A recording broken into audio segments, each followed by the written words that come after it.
menurut aku nomor satu adalah sadari lukanya, dipeluk lukanya.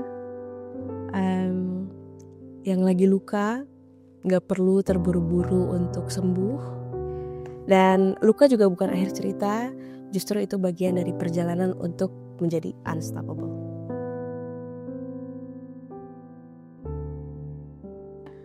Luka itu bagian dari hidup, dan dalam luka kita belajar.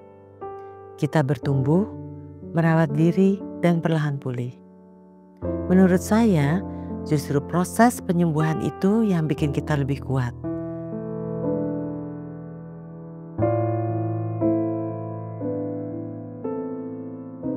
Luka batin itu pasti jadi perjalanan luka yang panjang ya.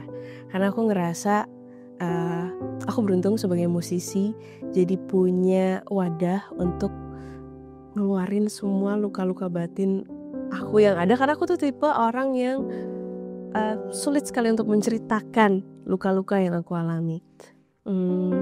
Kita semua pasti pernah punya luka batin, luka mulai dari ditinggalkan, tidak dianggap, luka saat kita ngerasa gak cukup atau dianggap tidak cukup, atau luka saat kita ngerasa tidak sempurna. Banyak sekali perasaan lukanya yang sudah tertumpuk sejak lama. Dan aku tumbuh dari luka, aku besar karena luka. Aku yang hari ini tercipta karena luka-luka yang ada di hidup aku. Dan berat sekali ya rasanya kalau aku menyimpan luka itu semuanya sendirian gitu. Dan pada perjalanannya sambil aku bertumbuh dewasa, aku belajar bahwa yang namanya luka dan itu gak boleh disimpan sendiri, karena semakin disimpan tuh akan menumpuk menjadi sampah batin.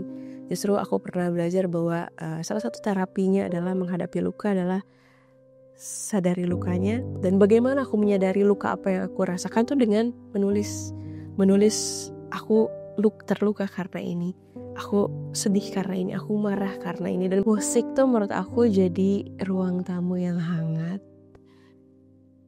jadi sebuah ruang yang begitu terbuka untuk aku bisa menjadi apa adanya aku. Musik tuh bisa begitu mengerti dan mendengarkan rasa sedih aku, sakitnya aku, lukanya aku, marahnya aku, kecewanya aku, bahagianya aku. Rasanya musik tuh jadi satu-satunya tempat, ruang yang bisa mengerti aku di seluruh emosi perasaanku. Dan tanpa aku sadari, musik itu juga ternyata bisa beresonansi baik terhadap pendengar-pendengar karya.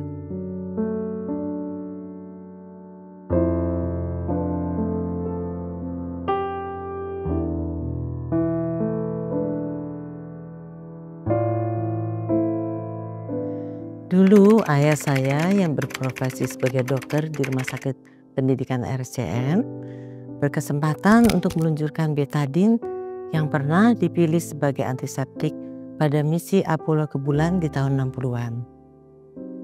Sebagai seorang dokter, yang terpenting adalah memiliki antiseptik yang paling ampuh untuk digunakan di ruang operasi.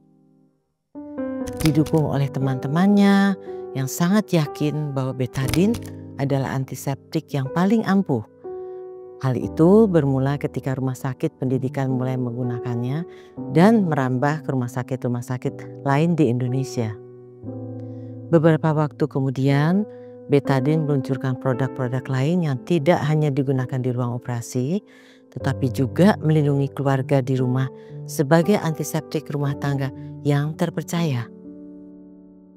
Tantangan terbesar saat itu adalah merubah kebiasaan masyarakat dari penggunaan obat merah ke betadine sebagai pilihan pertama perawatan luka. Edukasi yang konsisten ke masyarakat bahwa betadine lebih aman dibandingkan obat merah karena tidak mengandung merkuri dan tidak menimbulkan rasa perih saat dioleskan pada luka.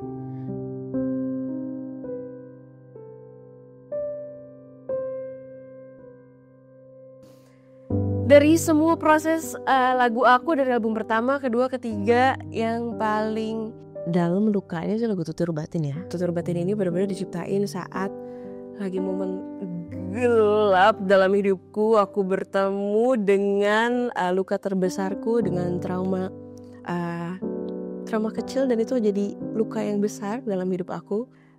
Dan rasanya kita pasti pernah ya melakukan sesuatu yang terbaik dalam hidup kita, tapi dianggap kurang, terus atau dianggap nggak cukup, terus dia nggak sempurna, atau hal-hal seperti itu gitu. Jadi dari semua proses ini adalah untuk ngebuktiin sama diri aku sendiri kalau kita bisa membuat jalan bahagia kita masing-masing.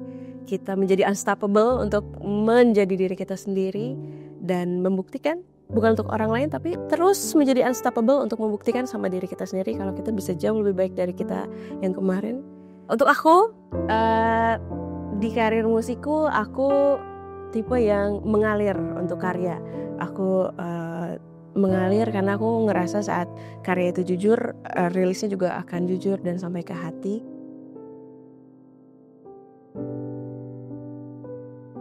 Prof. Kahar selalu kembali pada nilai dasarnya sebagai seorang dokter. Ia percaya bahwa bisnis di bidang kesehatan harus tetap berpijak pada niat untuk menolong. Melihat Betadine hadir di rumah, di sekolah, di kantor, bahkan di setiap kotak P3K di Indonesia, rasanya seperti melihat sebuah kepercayaan yang sudah tumbuh sejak lama. Kehadirannya memberikan rasa aman, seperti penjaga kecil dengan ciri khas botol kuning yang siap melindungi keluarga kapanpun dibutuhkan. Ayah saya percaya menjadi bagian kecil menyembuhkan itu bukan hanya tugas dokter, tapi juga tugas kita semua untuk saling peduli. Beliau selalu berpesan untuk memberikan sesuatu hal dengan standar mutu yang tinggi, efektif, dan memenuhi harapan masyarakat.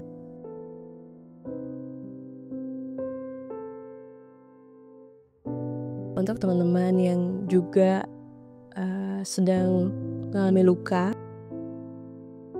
mungkin kita semua pernah ngerasa gak cukup, ngerasa gak sempurna. Tapi yang namanya sempurna mau kita cari terus sampai ujung dunia juga rasanya gak akan ada habisnya. Sampai akhirnya kita belajar untuk menerima diri kita apa adanya, menerima kurang lebihnya kita, dan merayakan ketidaksempurnaan kita. Dan menurut aku saat kita merayakan ketidaksempurnaan kita, rasanya disitulah jadi titik terkuat kita untuk bisa jadi unstoppable. Gitu.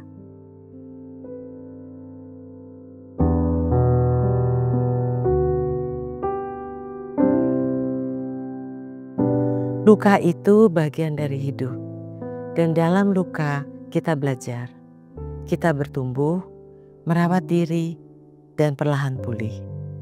Menurut saya, justru proses penyembuhan itu yang bikin kita lebih kuat.